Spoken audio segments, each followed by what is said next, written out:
कहानी एक ऐसे घर से जहां शादी का माहौल है, लेकिन टेंशन और शांति इतनी कि शादी का घर किसी जंग के मैदान जैसा दिख रहा था। अरे जैसा मर्जी डेकोरेशन कर दो, पैसों की चिंता मत करो। इतना पैसा जब लड़के वालों को दे दिया तो फूल वालों को देने में मुझे क्या दिक्कत है? अरे धीरे बोलो ना, साफ लग रहा है कि फ्रस्ट्रेटेड हो। अरे तुम तो चुप ही रहो। एक बेटी संभाल नहीं पाई। सारा दिन मैं काम पर जाता था, सोचता था घर पर बच्चों को अच्छे से संस्कार मिल रहे होंगे, लेकिन नहीं, मैडम को तो अपनी किटी और फैशन से फुर्सत मिले तब ना। माँ चुपचाप वहां से चली जाती है। समझ में नहीं आता कि आखिर शर्मा खानदान में हो क्या रहा है। कल तक चिड़िया सी फुदकने वाली शीना की शादी यूं अचानक एक मोटे काले लड़के से क्यों हो रही है? शीना कमरे में हाथ में गुड़िया लिए बोलती है, मेरे साथ जो हो रहा है ठीक हो रहा है। तुम तो सब जानती हो, साहिल मेरे लिए भगवान है। अब जब वो ही नहीं मिला तो फिर कोई भी हो, जिंदगी ही तो जीनी है, जी लेंगे। बाहर शीना की बुआ किसी से बात करती है। अरे मोटा नहीं, उसे तो खाते पीते घर का कहते हैं। अब ओबेरॉय का नाम भी किसी को बताने वाली बात है। उनका इकलौता लड़का तो करोड़ों की सामी तो है ही। अरे हमारी शीना बिटिया तो रानी बनेगी, रानी। इन सब के बीच कहीं कोने पर शीना हाथ में मेहंदी सजाए बैठी थी और आंखों में आंसू सजाए। और वो समय भी आ जाता है जब शीना मंडप के नीचे हाथ में वरमाला लिए खड़ी होती है, लेकिन तभी अफरा तफरी मच जाती है। कोई कहता है, अरे लड़के की माँ को हार्ट अटैक आ गया। अरे अच्छी खासी थी, कैसे हो गया? अरे कहते हैं ना, किसी किसी लड़की के पैर अच्छे नहीं होते, हो सकता है कि मनहूस है ये लड़की। शीना पास खड़ी सब सुन रही थी। फिर शीना अपने कमरे में आ जाती है। शादी ये कहकर नहीं होती कि लड़की मनहूस है।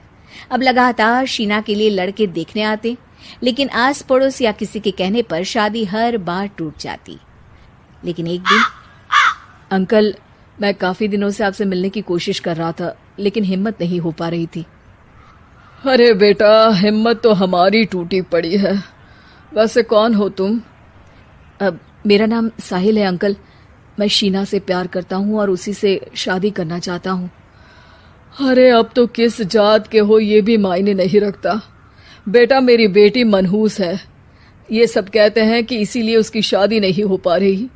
अगर तुम शादी करने को तैयार हो तो ठीक है। शीना की शादी साहिल से हो जाती है। अगले दिन साहिल की माँ का देहांत हो जाता है और एक बार फिर लोग शीना को अपशकुनी कहने लगते हैं। अरे खा गई दीदी को ये। अरे क्या जरूरत थी साहिल किसी मनहूस को घर लाने की? पर बुआ, माँ की तो तबीयत पिछले कई साल से खराब थी। डॉक्टर्स ने जवाब दे दिया था। क्या पता ये भी उनका सौभाग्य हो कि वो बहू का मुंह देख पाई। अरे बहू का मुंह देख पाई, या ये कह लो कि बहू का मुंह देखते ही स्वर्ग लोक सिधार गई। खैर, हमें क्या, घर तुम्हारा है, हम तो चले। अब शीना को खुद पर ही शक होने लगता है कि कहीं सच में वो अपशकुनी तो नहीं। साहिल, हम दोनों की शादी नहीं हुई होती तो अच्छा था।